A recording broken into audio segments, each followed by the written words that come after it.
Bonjour tout le monde, bonjour Madame la Présidente, Messieurs et Mesdames les Présidents et coprésidents. Merci pour l'AMCA de m'avoir invité.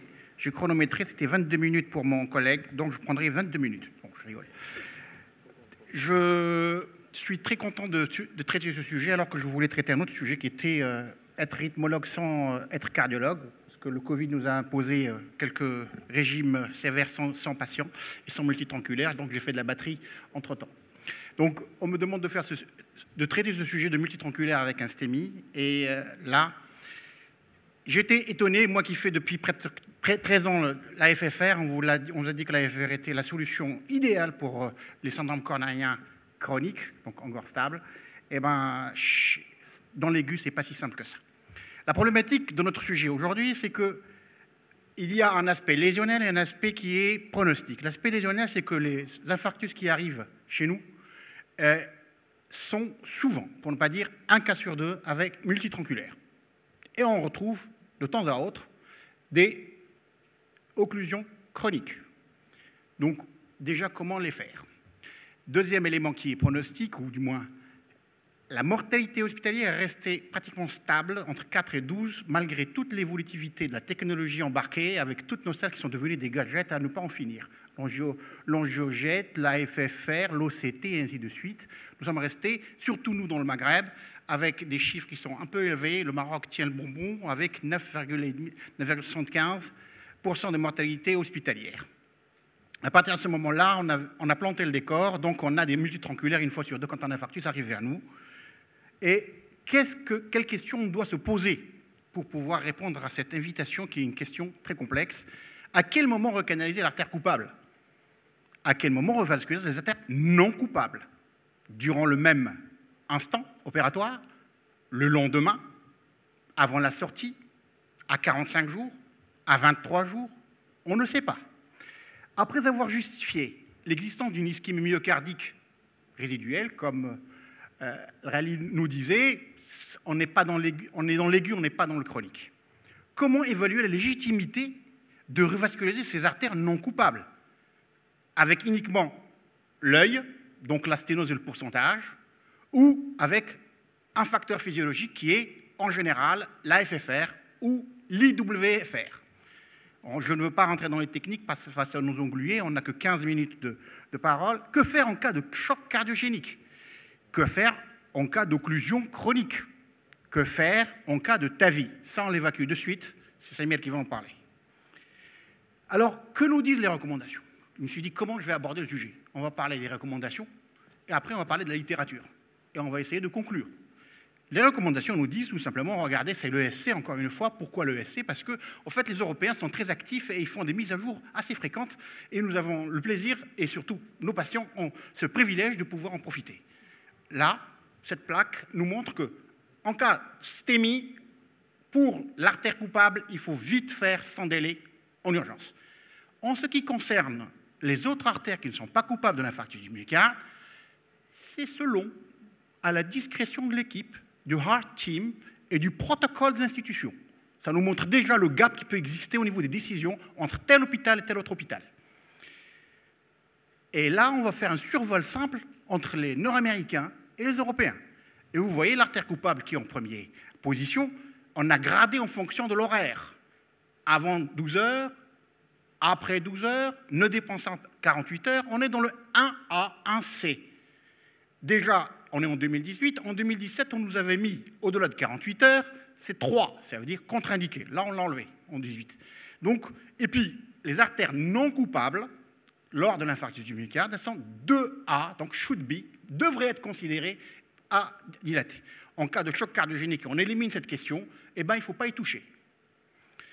Quant au guidage FFR, alors cher à nos salles de caté, eh ben, les preuves sont pas suffisantes. Vous allez voir que ce n'est pas si simple que ça. Si on va vers les Américains, on est un peu étonné de voir les dernières recommandations, ou du moins les dernières mises à jour, c'est 2016. Et vous voyez, 1A, je n'ai pas besoin de vous faire une lecture. Par contre, on a gagné une chose simple. Sur les artères non coupables, on était en contre-indication, on est passé à on devrait considérer la question. Et puis, il ne faut jamais oublier les Anglais. Ce n'est pas parce qu'ils ont fait le Brexit qu'il faut les enlever de la page. Eh bien, le NICE nous surprend toujours. Vous savez que les meilleurs biostatisticiens du monde, c'est les Anglais. Peut-être qu'ils font travailler les Indiens de l'autre côté, mais c'est eux qui font les biostatistiques. Et on s'aperçoit, ils ont repris toutes les recommandations, ils les ont lues, ils ont repris tous les papiers, ils ont lu un réajustement très difficile dans les méta-analyses. Et qu'est-ce qu'on a? On découvre qu'eux, ils ne donnent pas de gradation. Eh bien, ils donnent good evidences, très bonne preuve, pas bonne, pas du tout bien. Donc, la FFR, on est étonné de voir que pendant cette période-là, ben, ça ne donne pas grand-chose. Eh bien, regardez avec moi, parce que moi, j'étais étonné de me dire, mais c'est pas possible, je vais rendre la copie blanche ou quoi? Il n'y a pas beaucoup de mises à jour. Eh bien, les mises à jour, 2017, 2018, on s'arrête et on attendait avec impatience le 27 pour qu'il nous pondent quelque chose. Mais on avait vu le programme préliminaire. Il va aller parler de l'infarctus du myocarde, mais surtout sur la fibrillation auriculaire, peut-être sur le TAVI, mais pas sur les multitronculaires. Et on a quand même au moins hérité d'une chose, c'est qu'on a ici, là où il y a la flèche, on est passé de 3, comme je vous le disais tout à l'heure, vers le 2A grand A, on le verra tout à l'heure, et surtout avec l'étude d'Anami, multiprix. Je ne vais pas rentrer dans beaucoup de détails du titre parce que ça nous fatigue et puis on les oublie. Nous ne sommes pas tous des angioplasticiens. Et donc, du coup, on récolte des choses claires. Si on veut faire de non coupable, donc l'artère non coupable, lors de l'infarctus du myocarde, c'est du 2A grand A. Et puis, on voit aussi le choc cardiogénique. Et de l'autre côté, je ne parle pas de la route du thrombus et de son aspiration, puisqu'il est maintenant devenu 3. Allons vers les États-Unis et l'Amérique du Nord, quoique le Canada ne fait pas partie. Regardez bien la chronologie des sorties de papier des recommandations de 1999 jusqu'à 2004. Et en 2004, on cherche partout. On trouve qu'on a uniquement la redéfinition, un gros pavé de 785 pages, difficile à lire. Et puis on se dit, tiens, il y a une mise à niveau qui était en 2015, qui est ici, mais qui nous dit tout simplement que l'angioplastie des multitronculaires pendant la phase d'infarctus du myocarde, on peut le faire, c'est peut-être eu 3, et on est passé au 2B. Mais on ne nous dit pas à quel moment il faut le faire. Même séance, le lendemain, 25 jours après, tout le monde s'accorde qu'il ne faut pas le faire au-delà de 45 jours.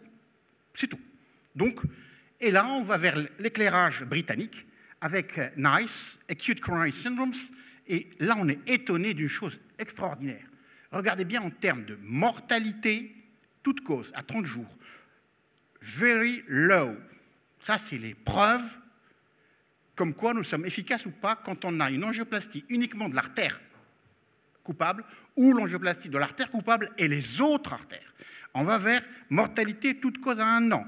Tout le reste que vous voyez ici, eh ben vous voyez, je ne sais pas si vous voyez, toute cette colonne-là, on n'a pas du tout de preuves comme quoi nous sommes tout à fait efficaces quand on fait l'angioplastie de toutes les artères, segments, coupables ou non coupables.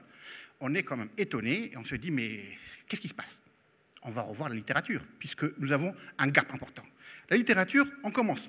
Le New England Journal, on n'a pas d'action dessus. Vous voyez tous les collègues qui ont mis du New England, Lancet un tout petit peu, vu ce qu'il a fait sur le Covid. Et on a Complete Trial, qui est une étude extraordinaire qui est sortie, qui nous a un peu bousculé. Et on a quand même, de 2013 à 2014, en Open Label, 41 sites qui ont été intégrés, 4041 infarctus du myocarde avec des lésions multitronculaires. Le critère de décision, c'était uniquement la sténose à 70%, et on ne fait la FFR que quand on est entre 50 et 69%. Et vous voyez déjà, je vous le souligne en gras, 37 FFR ont été faites sur les 4041. Tellement 37 que moi, j'ai pris mon téléphone et j'ai téléphoné à Chamine, je lui ai dit, est-ce que vous avez fait que 37? Moi, j'avais lu que vous aviez fait plus. Non, non, pas plus. Résultat, sur un follow-up de 3 ans, on a supériorité de la stratégie de tour vascularisé, coupable, artère coupable et pas coupable. Par contre, pas de réduction de la mortalité cardiovasculaire et pas de réduction de mortalité toute cause. Et on le voit parfaitement. Regardez bien, on a eu 26% de réduction du critère co-primary outcomes, critère jugement principal, mais qui est binomial, avec un OR, cardiovasculaire, mort cardiovasculaire ou infarctus du myocarde. Et on voit d'où vient ces moins de 26%. Ils ne viennent pas de la mortalité globale qui est en bas avec les 2 flèches, elle est équivalente dans les 2 groupes. Elle vient de l'infarctus du myocarde qui a été réduit de 32%, là où il y a la flèche en haut. Donc, à partir de ce moment-là, on s'est dit, tiens, il y a un problème sur la mortalité. La revascularisation, on l'améliore, mais la mortalité globale ou cardiovasculaire, on ne l'améliore pas.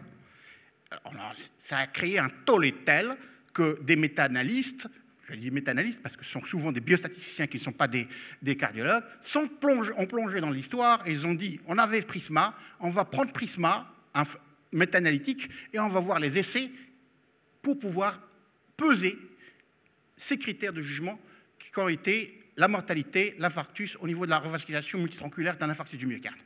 Ben vous voyez, 10 essais ont été rassemblés, 7033 patients en STEMI, et on a un follow-up de 28 mois. Et qu'est-ce qu'on découvre?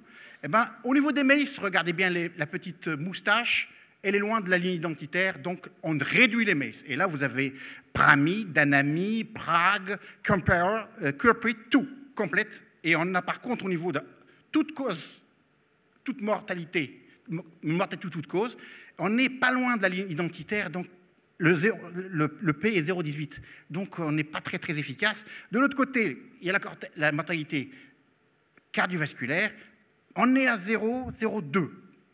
On peut accepter si on a la foi. Si on enlève de ce corpus complete, qui est quand même lourd de 7000 patients, et on essaie de voir la situation, eh ben on va voir les mêmes ratios et surtout la même tendance. On a les MACE qui diminuent, pas la mortalité. Et donc, du coup, on s'est dit, waouh. Alors, du coup, on accepte le concept que revasculariser tout est efficace. Mais quid du guidage physiologique? Est-ce qu'on va avoir la FFR, sur laquelle on a investi, et doublement, sur de ça, ou est-ce qu'on ne va pas faire la FFR?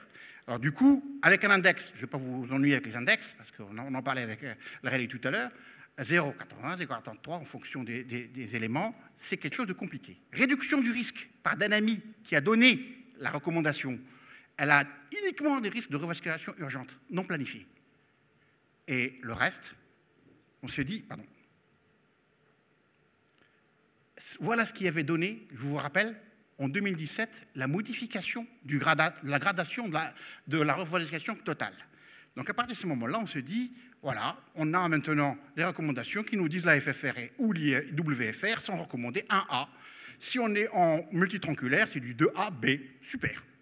C'était l'angor stable. Et voilà que, en juillet, est arrivée, je dirais, une surprise qui n'était pas une surprise. C'était l'étude Flower MI qui nous a surpris, et vous voyez tous les noms que vous connaissez ici, moi j'en connais au moins une vingtaine, c'est des charnus de la FFR. Et voilà, nous avons, en juillet 2021, sur un recrutement d'une cohorte de 1171 patients infarctus multitronculaires, de 2016 à 2018, on open label 41 sites, 590 FFR, ce n'est pas les 37 de complete, versus 581 en JO. Le follow-up est de 3 ans, pas de supériorité de la FFR sur l'angio. Waouh, douche froide. Qu'est-ce qui s'est passé? La revascularisation complète est supérieure à l'angioplastie sur la seule artère, et ça, c'est acquis. Le guidage par FFR, on n'a pas acquis ce qu'on souhaitait. Douche froide pour les angioplasticiens. Désolé, Rally. Et moi aussi. Que retenir? Pour ne pas être long, vous vous rappelez des questionnements que j'ai posés au tout début, je vais essayer de répondre. Vous voyez à quel moment recanaliser l'artère? Moins de 12 heures, moins de 48 heures, s'il y a des symptômes. Au-delà, c'est pas bon. OK, c'est vert. À quel moment revasculariser l'artère non coupable? On a du 1 jour le lendemain, on a du 3 jours, on a du 23 jours. La médiane de complete, c'est 23 jours. Et avant, 45 jours. Donc là, c'est le flou. D'autant plus qu'on sait que la microcirculation est altérée pendant le syndrome coronarien aigu, et pas uniquement dans l'artère coupable, mais dans les autres artères. Et la rémission de cette microcirculation anormale se remet en place au bout de 4-5 jours. Pire encore, les artères, au niveau du syndrome coronarien aigu, n'ont pas les mêmes rémissions, donc ils n'ont pas les mêmes index et la même microcirculation. Donc c'est très complexe, c'est pourquoi on est un tout petit peu déçu. Après avoir justifié l'existence d'ischémie myocardique résiduelle, quand on a fait un infarctus du myocarde, quand on l'a dilaté, est-ce qu'on va faire le lendemain ou le surlendemain une épreuve d'effort? Non. Donc on revascularise au 3e ou 4e jour, et point final. Donc on ne sait pas, parce que ça n'a pas été étudié. Comment évalue-t-on la légitimité de revasculariser les artères? Là encore, on est plongé. On était presque sûr qu'on faisait les choses bien. Maintenant, on ne sait plus. Le choc, il ne faut pas le revasculariser. Que faire en cas d'occlusion chronique? Toutes les études qui ont été sur le multitronculaire, aucune ne s'est intéressée à la mortalité ou au réinfarcissement. La seule, c'est Explore MI, qui remonte à très longtemps. Elle explorait uniquement sur 44 ou 45 cas les occlusions chroniques qui ont été redilatées le lendemain ou le surlendemain. Et c'était quoi comme critère de jugement? Évaluation de la fraction d'éjection. Et quand on a une IVA qui a été dilatée, on s'aperçoit que la fraction d'éjection sur une occlusion chronique, ben ça s'améliorait. Voilà. Donc, je vous remercie. J'espère ne pas avoir abusé de votre temps.